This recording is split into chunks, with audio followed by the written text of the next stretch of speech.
Olá, seja bem-vindo de volta às nossas aulas de grego intermediário aqui da Escola Charles Spurgeon Online. Sou o professor Felipe Prestes, estamos na nossa 15ª e última aula sobre o genitivo. Especificamente falando, é importante, né? Eu falei isso durante várias aulas, mas é bom recapitular isso. Nós falamos muito sobre o genitivo, tratamos sobre muitos aspectos do genitivo e falamos sobre as suas características, falamos sobre como a gente pode identificar, que tipo de genitivo é, chaves de identificação e tudo isso. É óbvio que você não vai memorizar todos os tipos de genitivo. Eu não tenho memorizado aqui na minha cabeça, algumas pessoas têm, mas eu não tenho exatamente cada tipo de genitivo. É um pouco, na verdade é bem difícil lembrar, até porque são várias nuances aí, são vários tipos, alguns deles, inclusive os gramáticos até discutem que tipo de genitivo se existe mesmo aquele genitivo, se ele não é outro caso, enfim. Então, o que é importante você lembrar aqui de tudo isso que a gente falou? É importante você ter uma ideia do que aquele genitivo está trazendo. Não só uma ideia do significado, que também é obviamente importantíssimo, certo? Não só a questão semântica, certo? Que é justamente a questão do significado.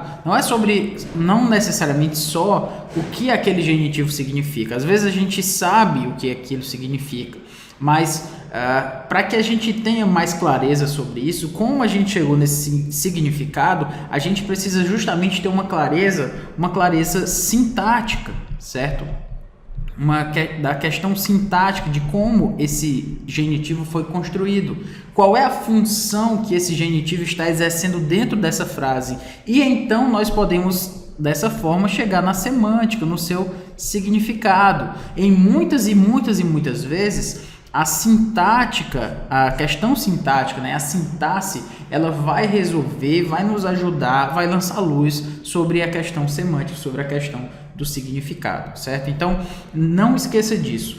Preste atenção na sintaxe. Ele está funcionando como sujeito, ele está funcionando como objeto, ele está funcionando ali como um mero adjetivo, ele está ligado a um verbo. Tudo isso é importante. Então, não é que você necessariamente precisa saber que tipo de genitivo nós estamos tratando ali. Nós precisamos entender mais do que isso. Nós precisamos entender a função que ele está exercendo ali. Talvez você não saiba exatamente o nome do genitivo, mas você sabe a função. Você sabe se ele está exercendo uma função de sujeito. A questão do tipo de genitivo, o nome que vai ser dado a esse genitivo, nesse sentido, vai ser mais um detalhe, né? Então, se você entende que aquele genitivo lá, ele está funcionando como sujeito de uma certa frase, então pronto, é isso que é importante. Se você souber que esse genitivo é chamado, então, de genitivo subjetivo, melhor ainda, certo? Você foi um pouco além, você especificou ainda mais essa questão sintática, mas o que é mais importante que você saiba é a função dele. Então você analisou, percebeu, ele tem cara de sujeito ali, ele é o sujeito dessa oração que você desempacotou. Lembra da questão do desempacotar, né? Você desempacotou aquele genitivo, ele se tornou uma espécie de oração que tem um verbo ali, uma ideia verbal que o substantivo trouxe, e aí você descobriu que aquele genitivo ele tem uma função de sujeito. Então, beleza, é um genitivo subjetivo. Talvez você não lembre do nome de genitivo subjetivo, mas você percebeu que ele tem essa função aqui de sujeito, que é o que é mais importante, então, de você lembrar, o sujeito. Então, lembre que a questão de sujeito é uma questão de sintaxe, certo? É uma questão de sintaxe. Ainda não chegamos necessariamente na semântica. Nós entendemos a função dele naquela oração, entendemos a função dele naquela estrutura gramatical. Então, nós podemos dessa forma chegar na semântica, né? No significado, certo? Então, por isso, não esqueça dessa questão. Quando você for analisar uma frase, analisar uma oração, um genitivo, não se perca, assim, não fique desesperado, porque eu não vou lembrar, não lembro objetivo, é um genitivo que traz a ideia de característica, é um genitivo E aí você vai se perdendo no meio desses nomes, desses genitivos, e de repente você pode ser até tentado a memorizar todos esses genitivos. Então não faça isso. O que nós queremos de você é que você aprenda o genitivo de uma forma que que você entenda a sua função na frase, para entender também dessa forma o seu significado, a sua semântica, certo? Muito bem, tendo explicado sobre isso, vamos recapitular um pouco, por isso eu chamei a ideia aqui de recapitular do que nós estamos falando, né? Do que nós estamos tratando aqui especificamente nessa aula. Lembra que nós falamos na última aula sobre a questão do relato de Paulo. Paulo falando sobre como Jesus falou com ele, como o Senhor Jesus se apresentou a ele na estrada de Damasco. E a gente apresentou que, nós mostramos, na verdade, que havia uma dificuldade ali textual, especificamente sobre o que foi que Paulo, ele ouviu a voz ou ele não ouviu a voz. As outras pessoas ouviram aquela voz ou não ouviram, né? Elas ouviram e não entenderam, ou elas não ouviram a voz, só o apóstolo Paulo ouviu. Então, esse questionamento ele é apresentado ali. Lucas, quando vai escrever o seu livro de Atos, né, ele apresenta esses dois relatos, essas duas narrativas. E a questão que fica para nós é: as pessoas ouviram e não entenderam, ou elas não ouviram? Então, se elas não ouviram, e um relato diz que elas ouviram e um outro relato diz que elas não ouviram. E aí, como é que a gente resolve essa questão? Então, tendo recapitulado isso, vamos seguir aqui para a explicação da aula anterior ainda, só para você se situar e a gente seguir em frente rapidinho. Lembra que Atos 9:7, aquontes mentes phones, né? Então eles ouvindo a voz, deixa eu colocar aqui em azul, certo? Eles ouviram a voz. Já em Atos 22:9, diz tenden phonen uk. O que você sabe é não. Então, eles não ouviram. Sem, aqui a atualizada traduziu, né, como sem, contudo, perceberem o sentido da voz. Então, o sentido da voz aqui, da atualizada, só um momento aqui, pronto. O sentido aqui, ele já é uma interpretação, não é necessariamente uma tradução ipsilítere, né? Ele já está interpretando aqui. Não estou dizendo que ele está errado, certo? Na sua colocação. Mas, no caso aqui do sentido, é interpretação porque não está no texto, certo? Na verdade, toda tradução, na verdade, a rigor é uma interpretação. Mas aqui a interpretação está além, né? Não é que está errada, mas o ponto é, não existe a ideia aqui de entender, de sentido. Aqui tem a ideia de ouvir, ecusan, acuo é o verbo. Então, qual é o sentido do que Paulo está falando, do que Lucas está narrando aqui, do que Paulo nos apresentou? No primeiro, né, lembre-se que é o genitivo. Então, ele é um caso que especifica, é um caso que traz características, e nesse sentido a explicação seria que a ênfase do genitivo seria o som da voz sem chamar atenção ao sentido. Então, eu estou ouvindo, mas não necessariamente estou entendendo. Seria essa a ideia do caso genitivo. Só tem, o ponto tem um som aí.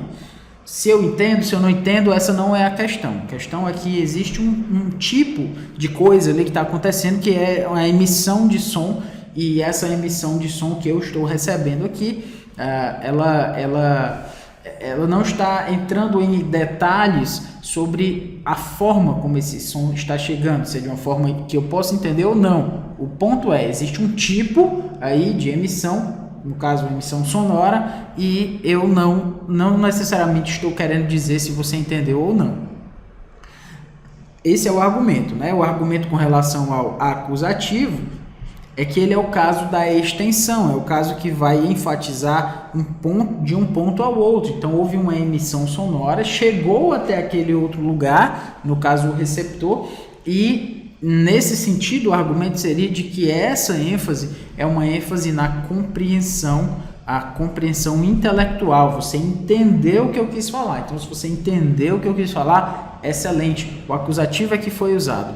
Por isso, no caso aqui, se nós temos o uk, significa que eles, não é que eles não ouviram, se usou o genitivo, o acusativo, então quer dizer, aliás, quer dizer que eles não ouviram o sentido da voz, certo? Sem, contudo, perceberem o sentido. Então, aqui, nesse caso, o ekusan vai ser traduzido como compreender. Se eles não ouviram, não é que eles não ouviram, eles até ouviram, mas eles não entenderam o som. E esse ekusan aqui vai ser a ideia de entender, compreender o som que foi emitido. Tendo explicado isso, né, rememorado aí para você, o campo de sentido das palavras e a mudança nos casos seria, assim, um argumento ao qual se poderia apelar para resolver a questão. Ou seja, o campo de sentido, exatamente o que eu ouvir e entender, e o caso, né, o caso que foi utilizado ali naquela questão é que vai resolver esse ponto. Então, akuo e fone, no caso aqui, o akuo, o verbo ouvir, com o genitivo, lembrando aqui para você, né, com a ideia de genitivo, ele vai ter, então, essa ideia só de ouvir, certo? De ouvir uma certa emissão sonora, não necessariamente de entender. O fone da mesma forma, fone é a palavra voz, mas se eu estou tratando aqui nesse caso com o genitivo, não necessariamente eu estou querendo falar de entender tudo aquilo. Eu estou entendendo um som aí que está rolando, né? Que está sendo emitido no genitivo. No acusativo, por outro lado, a ideia do akuo será de entender. É o caso da extensão. Então, você ouviu especificamente. No caso aqui do acusativo também, para o fone, não vai ser somente um som qualquer, existe uma voz que está sendo colocada e o akuo com o acusativo vai então trazer a ideia de entender, de realmente compreender aquilo que foi falado, certo? Muito bem. Por outro lado, né, o que Daniel Wallace vai dizer, essa é uma explicação muito interessante, mas o que Daniel Wallace vai dizer é que é difícil que esteja aí realmente a diferença. Não é que isso resolva a questão. Na verdade, o Wallace está dizendo provavelmente essa ideia aí de que o genitivo é o caso da característica e então você ouviu uma emissão, mas não necessariamente estou querendo dizer se chegou ou não chegou ao meu entendimento. Não é aí que está a questão. Provavelmente é como o Daniel Wallace vai dizer pra gente, né? E talvez você tenha pensado aí, poxa, mas ele explicou tão bem, né? Por que não é assim, né? E é bom a gente lembrar disso também. Isso é um ponto importante aqui pra gente lembrar. E é bom que você saiba dessa questão. Não é porque alguém explicou muito bem e utilizou o grego que aquela situação, aquela questão gramatical pode ser resolvida daquela forma. Deixa eu explicar isso melhor. Cuidado com a falácia da autoridade, certo? É bom até colocar aqui. Falácia. Falácia é quando você... É uma questão lógica. Quando você faz uma conclusão em que os seus argumentos, os seus pressupostos, eles não seguem uma lógica verdadeira, certo? Então parece que é lógico, mas na verdade não é. Então só tem uma cara de que é lógico, mas a falácia é justamente quando ele só tem essa cara de que é certo, mas na verdade não é. Uma das falácias que existem é a falácia da autoridade. O que é a falácia da autoridade? É bom deixar claro aqui o que é essa falácia da autoridade. É quando você imagina que porque alguém sabe muito de alguma coisa, ou pelo menos mostra saber, então essa pessoa, ela tem autoridade, certo? Talvez ela tenha estudado aí num seminário de ponta, um seminário que é referência na sua denominação, ou até entre as outras denominações, então ele estudou numa universidade de prestígio, e então por essa razão, tudo que ele falar sobre grego tá certo. É quase isso, né? Então fulano de tal falou, tá falado, né? Cuidado com isso, cuidado com essa questão, porque isso é uma falácia de autoridade. Quando alguém usou aquelas explicações e aí utilizou o grego, não, o grego agora resolve tudo, ele é aquela chave mestra da escritura. Você sabe o grego, você sabe qualquer coisa da Bíblia. Não é assim. Especificamente falando sobre aqui o grego, eu dei uma explicação toda aqui baseada em elementos gramaticais, usei o genitivo, usei o acusativo. São argumentações que a maioria das pessoas nem tem acesso, não consegue entender aquilo que nós estamos falando. Aí, às vezes, por conta disso, você acha que pode argumentar qualquer coisa. Não pode. Inclusive, tudo aquilo que eu falei, baseado em argumentações, baseado em alguns pontos gramaticais, não está certo.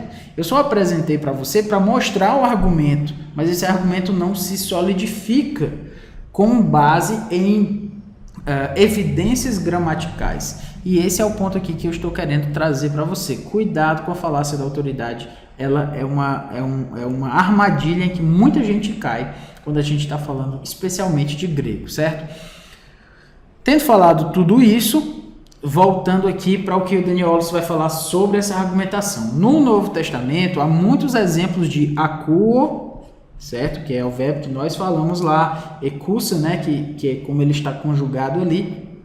Tem muitos casos de akuo mais o genitivo que indicam entendimento, que não indica só que foi um som que foi colocado ali e que o entendimento, na verdade, não está sendo colocado de uma forma enfática.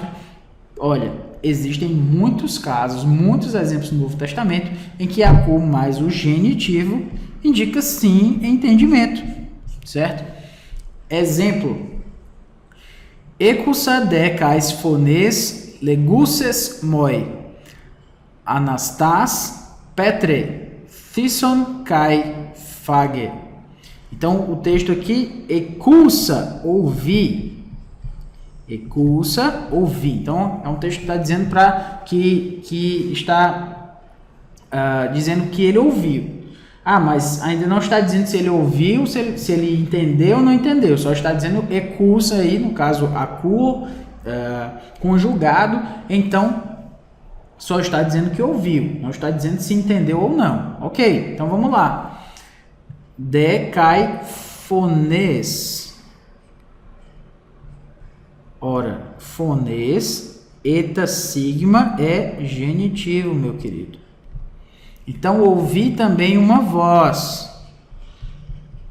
Se nós seguirmos a argumentação anterior que nós apresentamos, então essa voz que foi ouvida era para ser só um som, porque ele não necessariamente entendeu essa voz, não necessariamente ele sabia o que estava dizendo, que a ênfase não é essa, a ênfase está que ele ouviu qualquer som. Só que o problema é o leguses moi, ou seja, que me dizia. E agora ele vai dizer anastas, ou seja, levanta-te, Pedro, Petre, Thison, mata, cai, phage, come. Ora, se ele está dizendo o que foi dito para ele, obviamente está dizendo que ele entendeu aquilo que foi falado. Não foi somente uma coisa assim que foi falada ali a esmo, né? Não. Ele entendeu o que foi falado, tanto que ele está replicando aquilo que ele falou. Ora, se ele entendeu a ponto de replicar o que ele ouviu, então akuo com o genitivo também traz a ideia de, de entender. Fechada a questão. Um exemplo de akuo mais genitivo com a ideia de entender. Dessa forma, a argumentação do slide anterior, voltando aqui rapidinho, aqui diz que eles ouviram a voz com genitivo, e aqui diz que eles não ouviram, que eles não entenderam. Não, na verdade aqui pode ser que eles ouviram e entenderam. Pronto. Quer dizer que eles não ouviram, eles simplesmente não entenderam. No caso aqui, o que está mostrando para a gente é que a atualizada ela fez a sua interpretação, mas se nós temos aqui um caso de ouviu como entendeu, como a gente apresentou agora em Atos 11, um texto justamente um pouco após aí, no mesmo livro, utilizando-se de do acuo mais o genitivo. Então a ênfase aqui desse argumento ao som da voz, sem chamar atenção ao sentido, cai por terra, porque ele entendeu sim o que foi falado, tanto que ele replicou o que foi falado. Esse argumento não bate, portanto, certo? Isso é o ponto aqui do texto, né? Então uma outra questão que a gente precisa lembrar é a seguinte: Wallace cita então 15 exemplos de genitivo utilizando acuo, certo? Acuo mais o genitivo, ou seja, indicando essa ideia aí de entendimento. Não é só o texto que eu acabei de apresentar de Atos 11, mas 15. Outra questão também, na verdade eu acho que é esse texto mais 14, né? Eu acho que é isso. E 11 exemplos de acuo mais acusativo, indicando falta de entendimento, falta de compreensão. Aquele argumento lá de que porque foi acusativo, então o acusativo foi entendido, não necessariamente. Existem exemplos, 11 na verdade, de acuo mais acusativo, mostrando falta de compreensão. Você pode ir lá no seu livro do Daniel Wallace e anotar esses pontos aí. E lá nos textos, exatamente, a gente não tem espaço aqui para isso exatamente. Mas as exceções, neste caso, como o Daniel Wallace vai dizer, são mais numerosas do que a própria regra. Existe uma regra que ele foi apresentada ali como argumentação. Acuo com genitivo é ouvir sem entender. Acuo com acusativo é ouvir entendendo. Mas o ponto é 15 exemplos mais 11 exemplos mostrando diferente. Então, essa regra aí não se sustenta porque são muitas exceções. Na verdade, são mais exceções do que a própria regra. Portanto, para se explicar a aparente contradição dos relatos de Paulo, no caso sobre a voz que ele ouviu, não se pode apelar para os diferentes casos, certo? Não se pode, você não pode apelar para os diferentes casos para dizer que é assim que se resolve, porque gramaticalmente o argumento não se sustenta. O que vamos dizer então acerca disso, certo? Bom, o ponto é mais razoável pensar nesses relatos não como visões contraditórias do que os companheiros de Paulo ouviram. Então, não é que nós temos uma contradição bíblica e agora a Bíblia está errada, um diz que ele ouviu, outro diz que ele não ouviu. Como é que a gente pode explicar isso? A solução mais provável é que Lucas tenha tomado várias tradições, certo? Várias tradições orais como fonte de suas pesquisas. Ele então as compilou de forma bem conservadora, preservando inclusive a nuance do sentido das palavras a partir de cada fonte, no caso acuo e fonê. Vamos explicar melhor o que eu estou querendo dizer com isso aqui. Provavelmente Lucas ouviu acuo de uma fonte e para essa fonte acuo ele estava querendo dizer ali que ele ouviu, simplesmente ouviu, sem necessariamente com a ideia de entender. Uma outra fonte, ou falou a palavra acuo, e então ela explicou, na cabeça dela, acuo trazia também a ideia de entender. O ponto é que quando ele foi replicar essas fontes que ele apresentou de uma forma, como diz aqui, bem conservadora. Ou seja, ele manteve as palavras, ou no caso se foi trazido para ele em aramaico, ou hebraico, não sei, mas a palavra equivalente, e aí ele colocou essas palavras ali sem necessariamente colocar a sua interpretação. Ele simplesmente apresentou aquilo que as pessoas falaram para ele. Então, o que o Daniel Wallace vai mostrar é que o que parecia uma contradição, na verdade, é uma evidência do cuidado de Lucas em não alterar as tradições da forma como ele as coletou. Então, é como se Lucas estivesse simplesmente replicando aquilo que foi falado para ele como um pesquisador, como alguém que queria ser acurado naquilo que estava apresentando, ele colocou tão especificamente ali que à primeira vista parece uma contradição, mas na verdade só é um relato, são dois relatos de fontes diferentes que ele colocou ali, e isso de forma alguma vai minar a autoridade, a inerrância das escrituras, certo? Muito bem. Mais alguns exemplos aqui, né, do genitivo após certos verbos como objeto direto, antes de nós encerrarmos. No caso aqui, nós temos como governo, né, a ideia ali do genitivo como certos verbos que apresentam a ideia de governo. Então vamos lá. Rode eipen autois, hoi basileis ton ethnon, kiri euosin, auton kai hoi exousiajontes, auton euergetai caluntai. Então vamos lá. Mas Jesus lhes disse: os reis dos povos dominam sobre eles, e os que exercem autoridade são chamados benfeitores. Então, roi basileis, aqui rapidamente, né? Roi basileis ton ethnon, os reis dos povos, Kyrie euosin, aqui no caso a ideia de governo, certo? Lembra de Kyrios, que tem a ideia de senhor, e no caso aqui o verbo, né, com a ideia então de senhorear, de ser o senhor, de dominar. E aqui auton, que é justamente eles. Esse auton aqui é referência a ton ethnon, que são os povos. Então, da mesma forma, eles, aqui, os povos. Certo? Muito bem.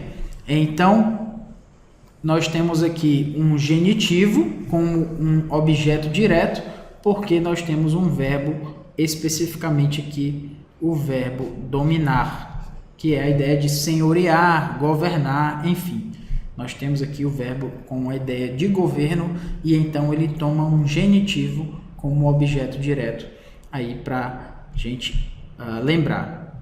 Kai palen Esaias legei, estai heritza tu Iesai kai ho anistamenos achen ethnon epauto ethne eupiosin. Então, também Isaías diz: haverá a raiz de Jessé, aquele que se levanta para governar os gentios. Nele os gentios esperarão. Então, Achen, aqui, não quero também Isaías, Essaias, aqui Palen, Legei diz: estai haverá Heridza, a raiz, tu, Yesai, de Jessé, Cai, ou I, né? A ideia aqui não está sendo colocada aqui. Ho anistamenos, então, ho anistamenos é aquele que se levanta, certo? É um particípio aí. Achen, e aí aqui a gente tem o verbo arro, de eu governo, e achen no infinitivo, ou seja, para governar.